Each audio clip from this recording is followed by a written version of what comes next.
just missed the first or second gear shift. You'll hear one other time on this lap when I again missed the first or second shift. You have to be very careful in this gearbox. Those were the only shifts I ever missed, first or second, but I did it several times. Here we had a bit of a moment there. Didn't know where that guy was going, and don't understand why he wanted to go way over there to the left. It's part of the nature of practice. You've got to be quite careful about passing people. Here we approach Quarter Bridge. First real turn on the course. You got to be very careful here because often your tires aren't warmed up, and it's a place to be very steady. You can see we're using a 13,000 RPM red line. Up until this point in practice, we had been only taking it to 12,000, trying to be as conservative as possible with the engine. But at this point, I'd gained more confidence with it. And it definitely wants to rev.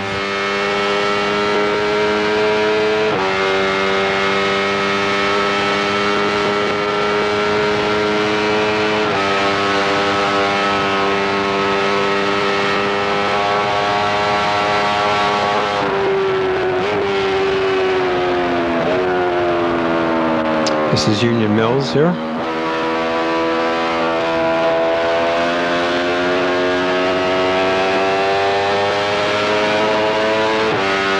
Now from this point here, go for several miles with the throttle fully against the stop. It's one of the unique aspects of the Isle-of-Man. There's no other race circuits where you're going flat out for such a long period of time.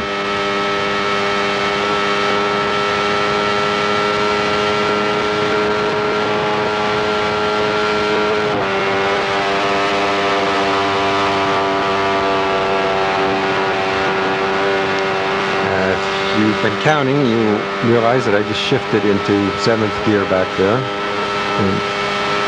probably because of 7-speed gearbox.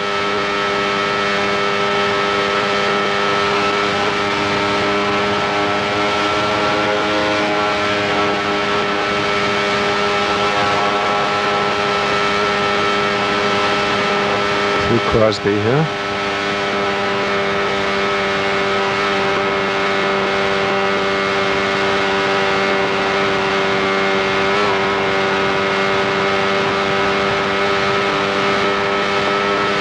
Now we're going slightly downhill, approaching the Highlander pub, which is a place they used to do a speed trap in the good old days, one of the fastest parts of the course. They're probably doing in the neighborhood of 140 there.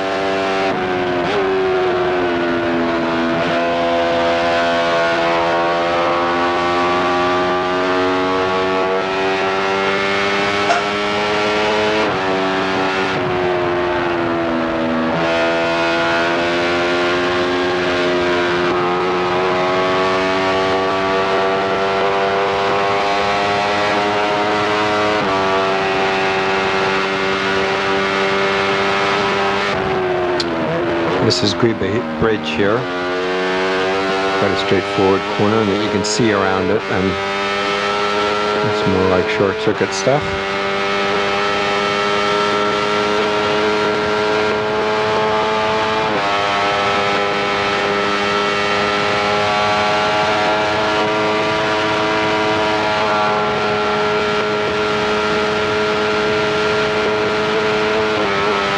Now we're on the approach to Ballycrane. And sort of mentally, I think of this as the first section of the course. It's quite flat and fast. And now we go into a section that's more up and down and more closed in, and requires a lot of concentration here.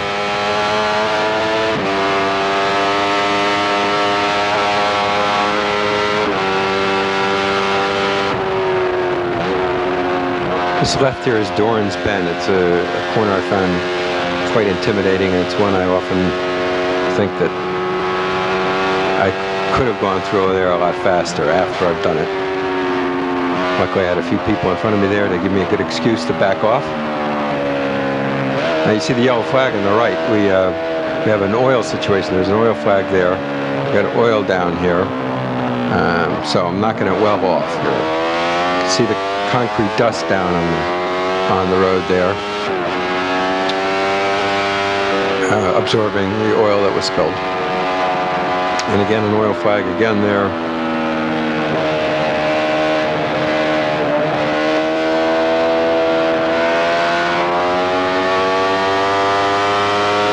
Now back up to closer to race pace.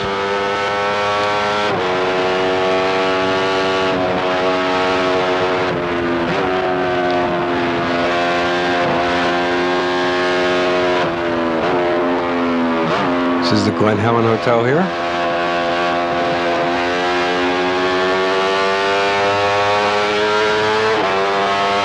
And Sarah's Cottage, a tricky corner. You don't want to turn too early there, or you'll run out of room on the exit. Which is true of many of the corners at the Isle of Man. You're often tempted to turn in too early.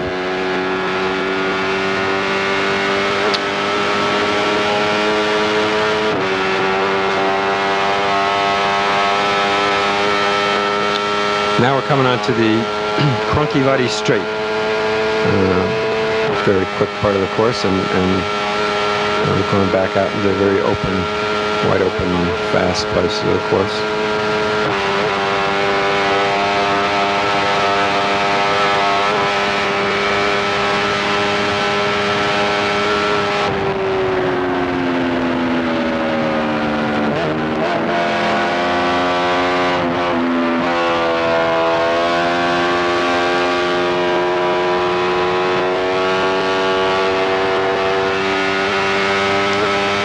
There's another intimidating corner coming up. Handleys, you head straight towards this stone wall there, and just flick it right at the end. Much faster than you can take it, much faster than you think initially.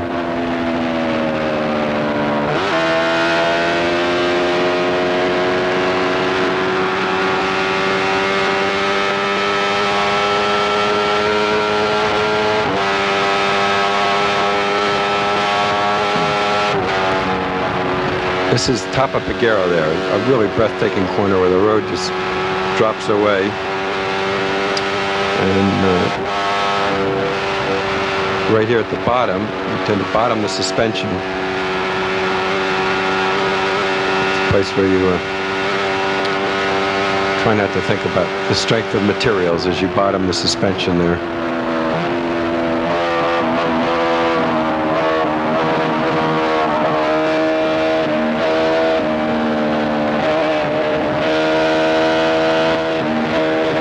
You notice some of the riders have a white jacket on, and some of them have an orange one. The white jacket signifies a classic rider, who's a rider who may be on a slower machine, but should know where he's going. And the orange jacket indicates a newcomer who could be on a quicker machine, but may not know his way around yet. So it lets everybody pass accordingly. Now we're going through the village of Kirkmichael, well over 100 miles an hour through a little village with the noise reverberating off the walls.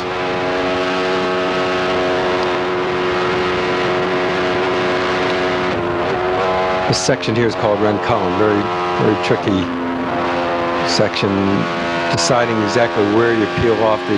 It's one of the many corners at the Isle of Man where how you enter the first corner affects how you exit the last corner, and it becomes a compromise. And as you're entering the first corner, you've got to think about the exit, not the corner you're going into.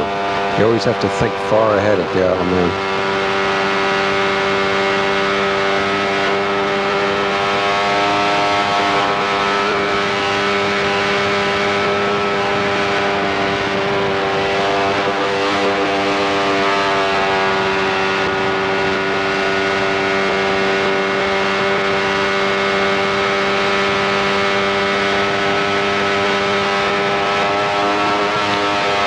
Now we're approaching Belloff Bridge, famous humpback bridge where you get airborne, and undoubtedly you've seen the photos.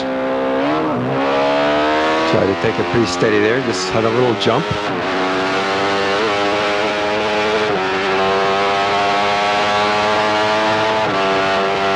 That's Gwen on the left there. She checks every rider every lap of practice in the race. Sort of the patron saint of the riders at the Isle of Man.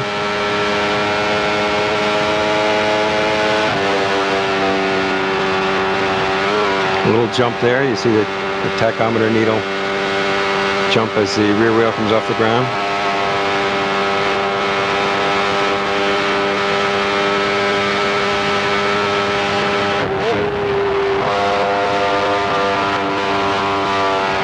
Quarry Bren's an extremely fast corner. It's the most marked change I've seen at the Isle of Man since I've been coming there. When I first came here, it was very dark and narrow and very bumpy, and now it's virtually flat out.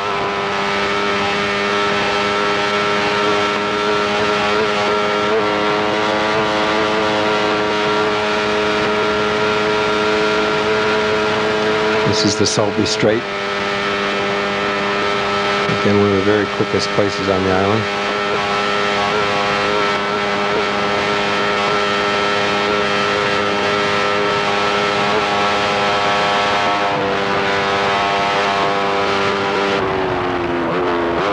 Down through all the years.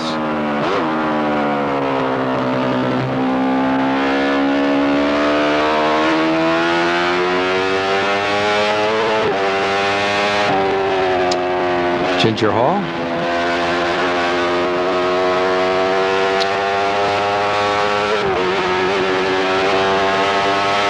And now we're approaching Carramore.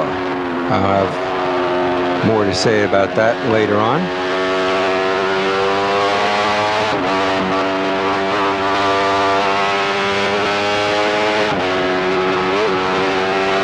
This is a very bumpy part of the course. You're dancing all over the place.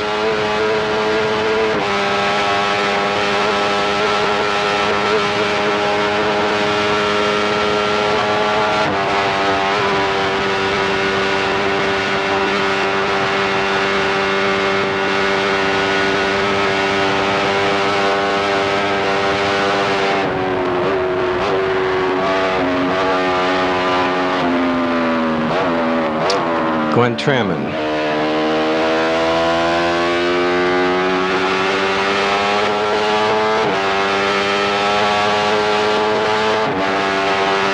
It's sort of fun seeing the shadow running ahead of you here.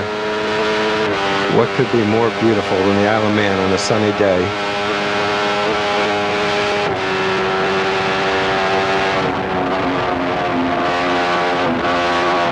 The sun can be a problem, though, and we may see this as we go up the mountain when the sun's dazzling off the windscreen in your eyes.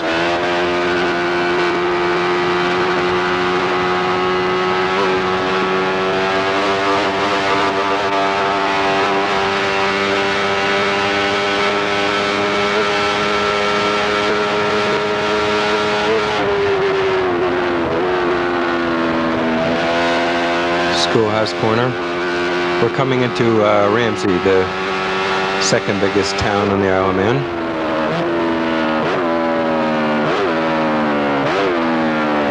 Down to first gear for Parliament Square.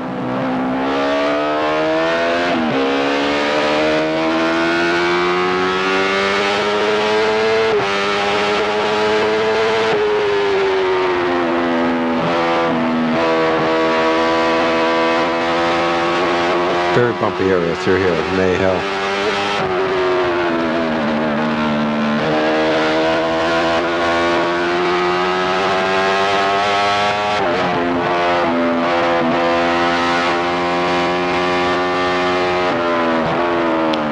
Ramsey Hairpin, among the slowest parts of the course.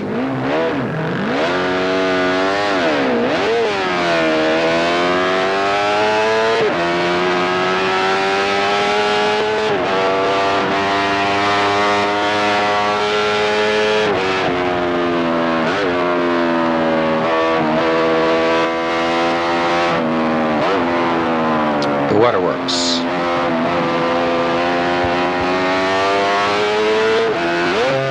Missed the gear again. I think if you rewind that, you'll see 16,000 on the tachometer. At first to second shift.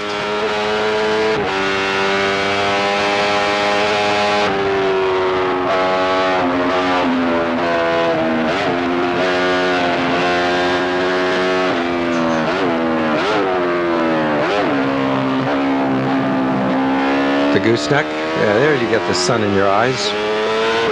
It can be a definite problem with visibility. Probably a dry, overcast day is the best conditions for racing.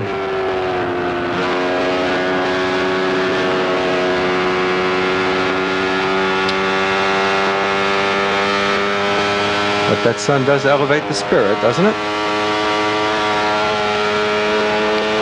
Now we're on the mountain section of the course. Very wide open, very fast.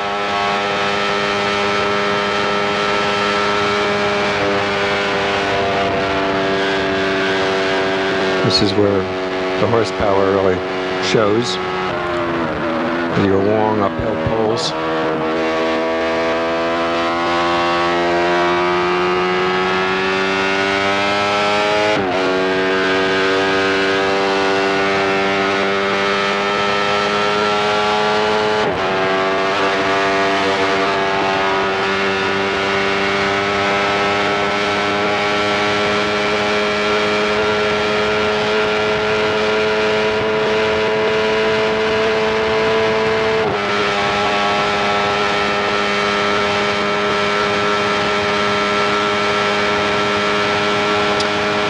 This section is called the Mountain Mile,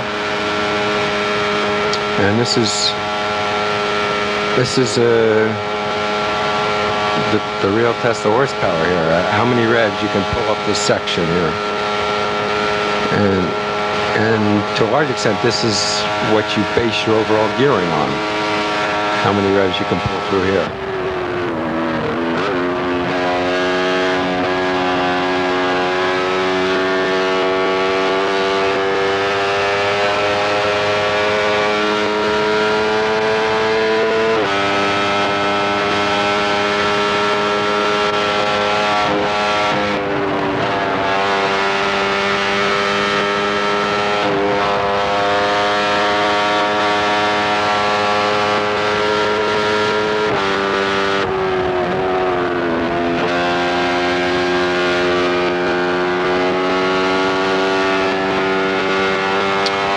This is the veranda here.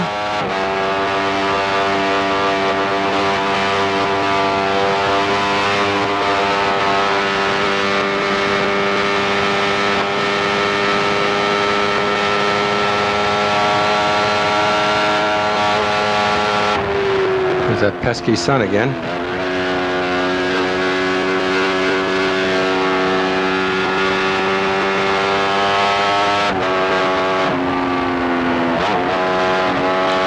Got some traffic here going into the bungalow. Right down here we cross the tram tracks, right there.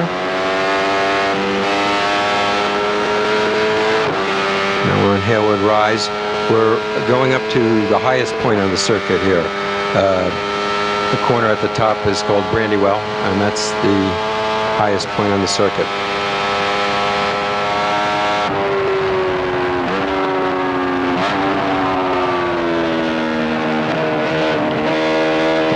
Here it's basically downhill from here.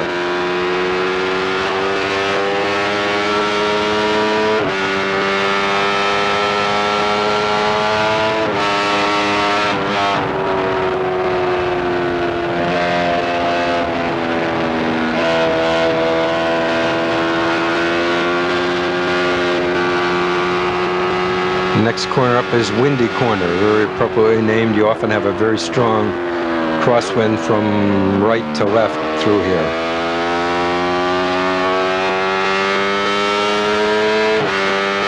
Not today, a very nice still day.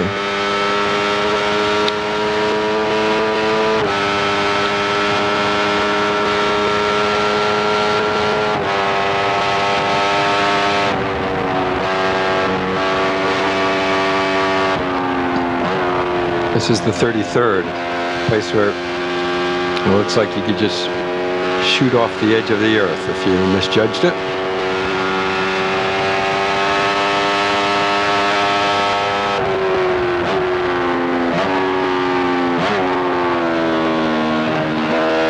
That's Keppel Gate, where you used to have to shut the gate in the old days of practice.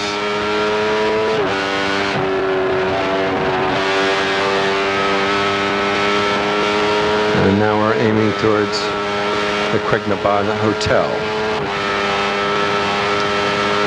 This is a corner where you want to go pretty nice and steady. You always got a big crowd spectating here, and it would be easy to make a fool of yourself by sliding off there. Now we're approaching Brandish. This is generally, I find, the quickest part of the course. You're going downhill and you've got very long straightaway. There's a little kink in the middle, but it's flat out. It doesn't really slow you down.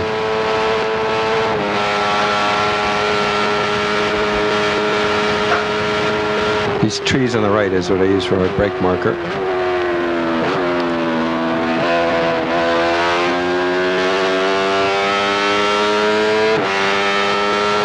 Now you're approaching Hilbury, which I think is perhaps the most breathtaking corner on the course. Very fast and very satisfying to get it just right. Carry that speed up this hill and around Craignaban.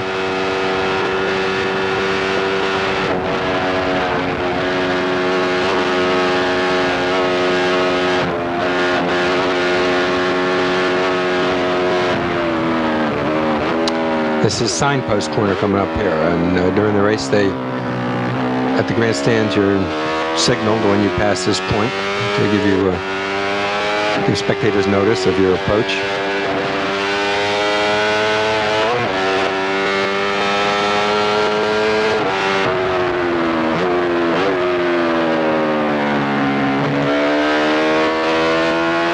The Nook. Now we're approaching Governor's Bridge. A yellow flag up again, you see there. Yellow flag, concrete dust down. It's a place where you want to take it dead steady anyway. There's so little to be gained in a slow corner and everything to be lost. It's nice and steady. The place to make the time is in the fast corners. And now back on Glencountry Road, approaching start-finish line again.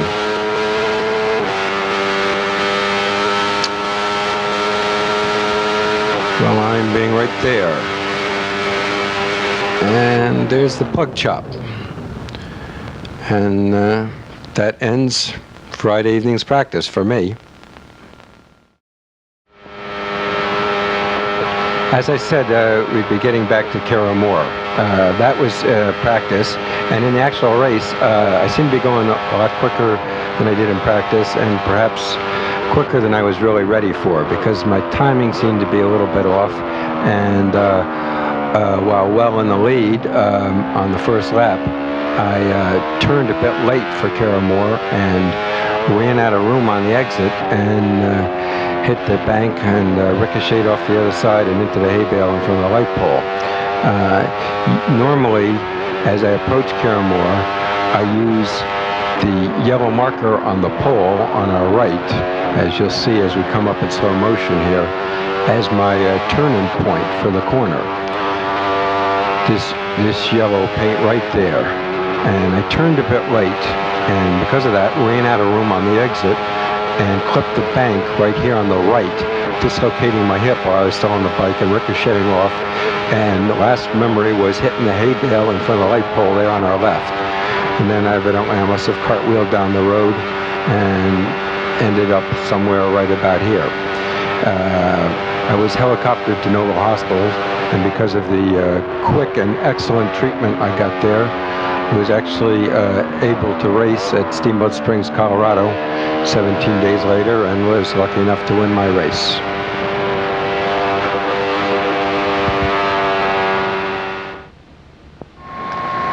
Now we intend to continue to run this bike from time to time.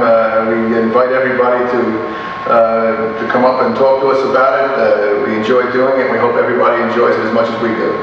And I'll try and keep it up on 2 wheels.